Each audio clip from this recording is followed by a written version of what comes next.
I want to share with you today some information that I found on an old documentary about that was probably filmed over 20 years ago, and it was Britain's concern about the changeover from British law and surrendering their sovereignty to the UN, or the EU, the European Union, and the United Nations, because they were concerned about going from British law, which was the Magna Carta, over into Roman, the rule of law, Roman law, which is really a Babylonian law called the Corpus Juris. Now, I've been going on about the Corpus Juris because Justinian, in between 530 and 560 roughly, was the mastermind behind bringing this Corpus Juris back, even though I think it's always been there, but he was the mastermind in the modern day Corpus Juris that we have today. Accursius, the mastermind behind the modern day Corpus Juris that controls the foreign governing corporate merchant banking system of the world today, as well as the United Nations and the European Union via the introduction of the surname in 1230 AD. The surname is the consent into modern day slavery. And around 1230 or 1215, when the Magna Carta came into being, when that was signed off, that was where the people had just had enough of this Roman draconian rule of law, which was really a military style law, or a shipping law, or corporate law, where it was the rules, or a statute law, where everyone had to follow the rules. And there was no trial by jury. A lot of those sort of things didn't exist there. You were charged and then faced a magistrate, whereas with the Magna Carta you had all the rights, the common law rights of land. And I've been concerned about it, and I've been trying to warn Australia, the people of Australia, about what's happening with this Corpus Juris, and obviously with Whitlam signing the Unidroit Treaty of Rome in 1974, and even when President Kennedy refused to sign the Unidroit Treaty of Rome in 1963, he got his brains blown out the back of the boot of his limousine, and shortly after that Lyndon B. Johnson comes in and signs the Unidroit Treaty of Rome. What Kennedy didn't realise, I guess, that he was not the president of the United States of America. He was the president of the foreign corporate US, or United States. And was that British law, or was it really America? I don't think it was. I think it was a private, foreign, French-based and Rothschild banking system that they signed up to. And obviously the US Federal Reserve, when President Kennedy wanted to get rid of the US Federal Reserve and bring back a true American de jure bank, that was basically the end of him. Now, this documentary I found, I've taken a piece out of this documentary to share with you, because it explains, this is 20 years ago, they were onto this 20 years ago or more, and it explains some of the legal minds and their concerns about what was happening to Britain and England. And I think it's why now England is finally starting to, and a few other countries, they want to get away from this UN or European Union takeover of this one world government. It's really, I think it comes from Lenin. I think the original plans of this one world government, it's like a communist plot to take over the whole world in a one world system. And the Corpus Juris the EU and the United Nations operates under this Corpus Juris system. Now, I've always been going on about the two birthing certificates. This is the state birth certificate, and this is the original certificate of birth. This is the Christian, or the creditor side of the trust, and this is the debtor side of the trust. And obviously the magistrates and the legal part. They are the administration side of this trust. And the corpus juris is the law system that governs the debtor side of it, the corporate side, and a corporation is really called a creature in the theories of corporations. And a creature is just a subservient animal, nothing more than an animal. So you really, when you come across into here, you really are just a caged animal. You have no rights. Or the Magna Carta, you've lost your Magna Carta. And because you have chosen to go from the side of common law over into the corpus juris by becoming a citizen of a governing corporation that is registered in the District of Columbia and not registered on the districts of your own country, that is the consent that they use to say to you, well, you've joined us over in the District of Columbia. So therefore, if you're an Australian or if you're in Britain, but you're a citizen of a corporation called Commonwealth of Australia or Great Britain that is registered with the United States Securities and Exchange Commission to the District of Columbia, you then become a resident or a foreigner on your own land. And once you're a foreigner, you need a license to do everything. You have no rights on that land. And the very fact, even though you say, no, I was born on this land, but it makes no difference because of your legal standing. You've gone from the Magna Carta and you've entered into the corpus juris. And all the nations, the United Nations, states, they are just simply the corporate governments of the world. And all corporate governments of the world, they're all registered with the United States Securities and Exchange Commission, the United States, which may be not the United States of America.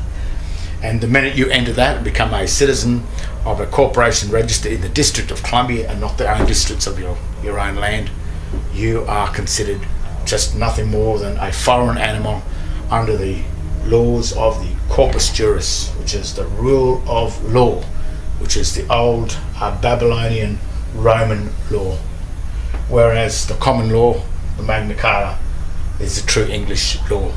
You'll notice the writing on the all uppercase text, that is the language of the corpus juris. The English language here is the language of the Magna Carta, which is proper English. And that's why they fool you, because such as the Commonwealth of Australia written in as a proper capitalised text with the first letter capitalised and the rest is lowercase, that's a proper noun, a proper name. But when that name appears in all uppercase text, such as the Commonwealth of Australia, that's the one registered. As you can see here, that's the one registered with the District of Columbia in the United States, Washington DC, going from the Magna Carta into the corpus juris. So have a look at this old clip, and it's very interesting, and the concerns, this is many years ago, of what's happening in the world finally today. And maybe today some of us are starting to wake up.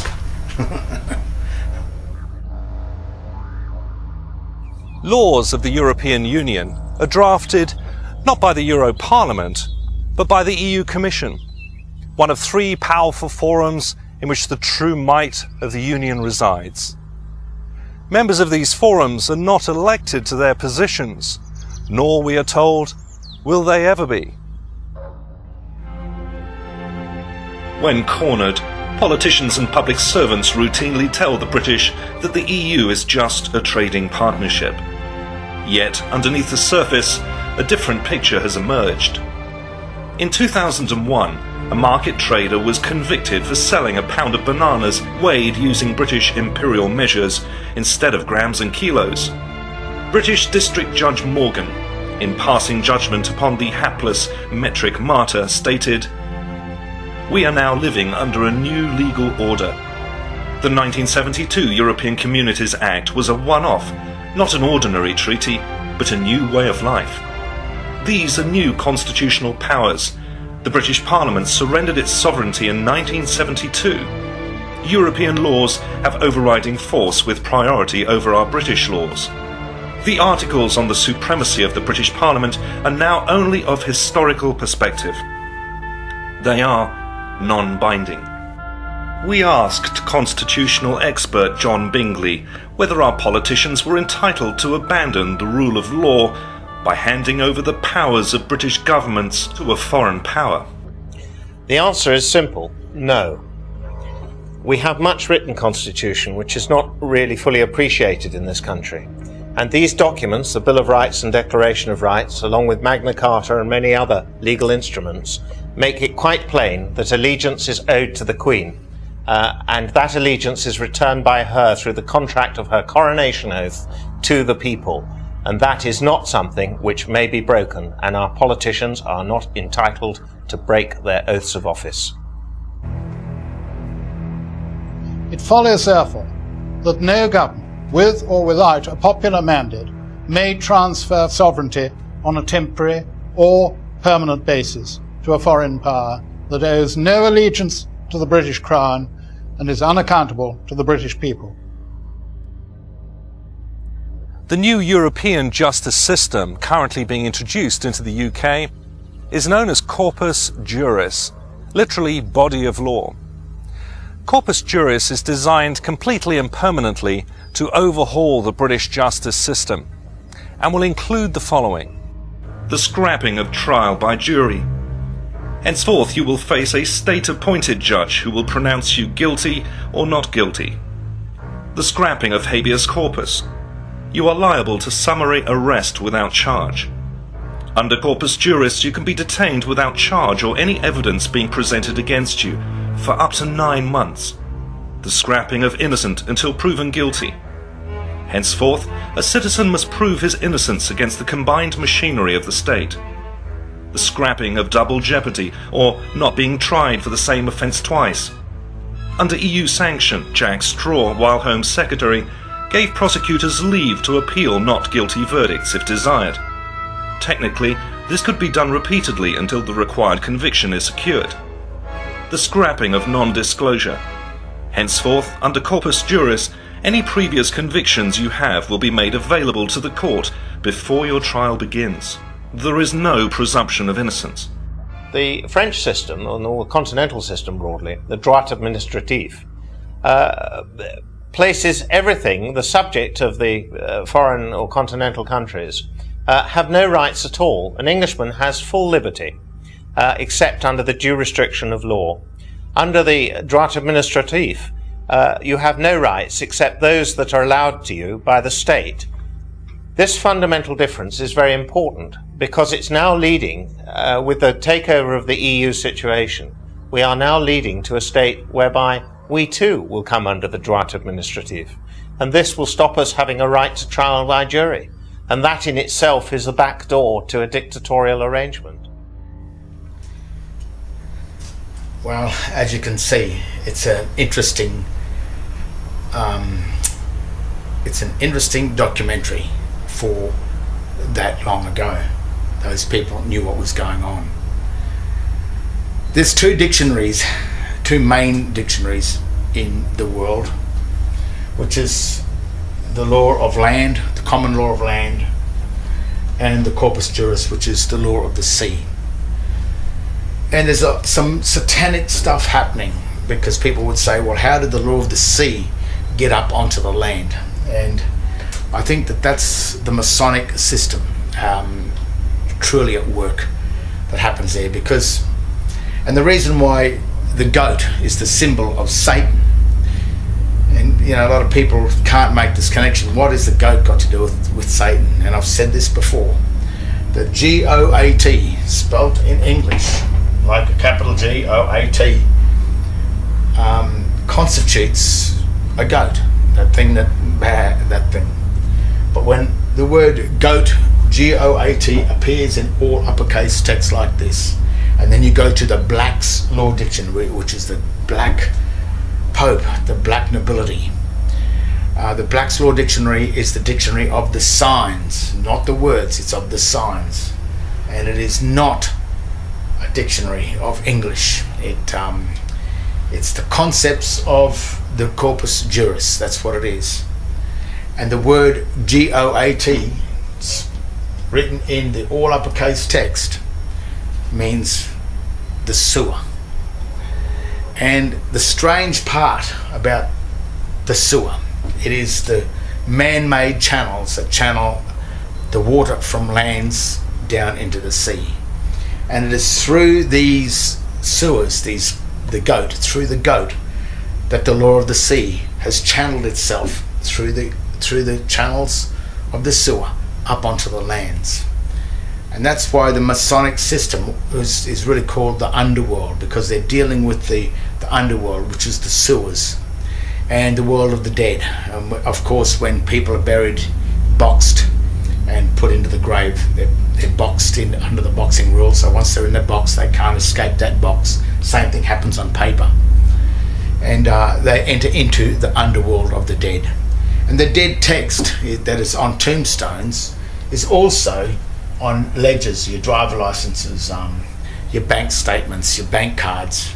And what's happening is when you accept this all uppercase dead language text, which is the rules of the Corpus Juris, when you accept that, what you're saying to them is that that's me, I'm dead, this is my name, that's my name in the driver license, it's all uppercase language. It's debased, it doesn't work. And even proper true Latin, because it's based on a Latin text, the corpus, in this case, corpus juris, to join these two words together to string the sentence as corpus juris, which is the language, the jurisdiction of the dead, it's got to be hyphenated between the signs in order to bring the words together. And that's found in the old the Chicago Manual of Styles. That points it out, 11147 of the Chicago Manual of Styles, that points out clearly how the hyphen must be used when using the sign language. And the sign language, when it's used as Babylonian text, what they've done is they've removed the hyphens between the words. So when birth certificate or your name, John Henry Smith, is written in all uppercase text, if the hyphens are removed, it reads John and Henry and Smith. It destroys the name, it destroys your identification. It places you into Babylon, which is just a world of absolute babble. It's bullshit, total crap. But if you believe it and you accept it and you are not aware of this world over here, then you will fall into it and you'll become in grave danger. What you've just seen, the documentary, kind of is a warning to the people of the world. This is a control system because it's a military style law, so that when you're in the military you don't have any rights or anything. You follow the orders of the state, and if you don't follow the orders of the state you will be punished, and even to the point of death. Whereas in the Corpus Juris, and you keep the Christian name and don't deal with the surname, because it's the surname that drags you across into the Corpus Juris. But if you go by only your Christian name and your date of birth of that Christian name, if you stick with that, then you will find yourself in the Magna Carta, which is the common law that only deals with the true Christian trust. There was no surnames in 1215. Surnames came in at 1230 when Accursius, the jurist of 1230 of the Hohenstaufen reign, he's the one that perfected the Justinian Corpus Juris to bring it back into the modern day standard today.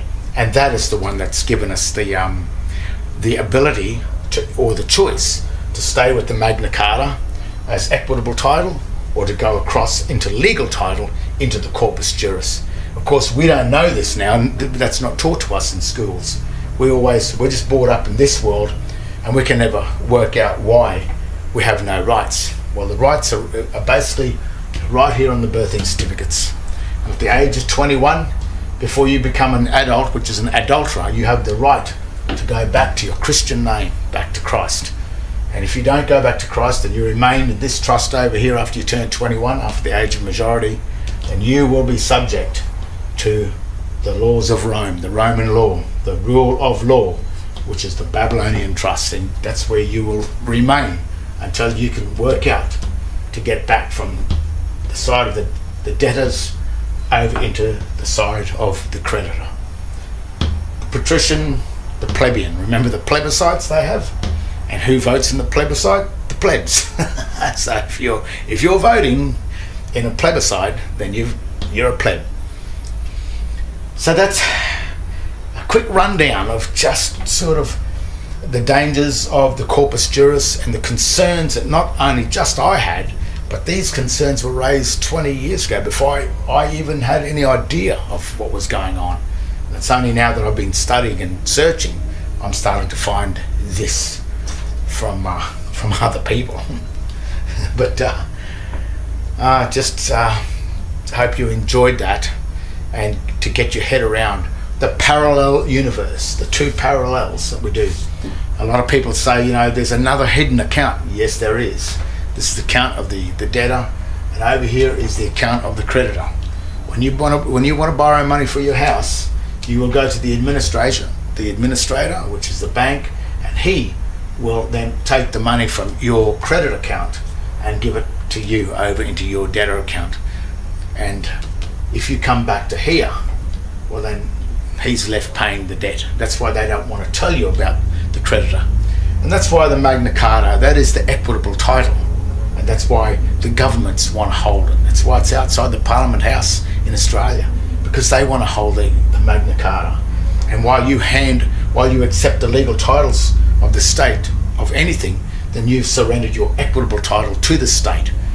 And if you come back and claim back your equitable title by surrendering all your legal titles back to the state, then you will come back to the corpus juris, and you will have the right of trial by jury. You'll have all these rights that the Magna Carta has granted you from the beginning.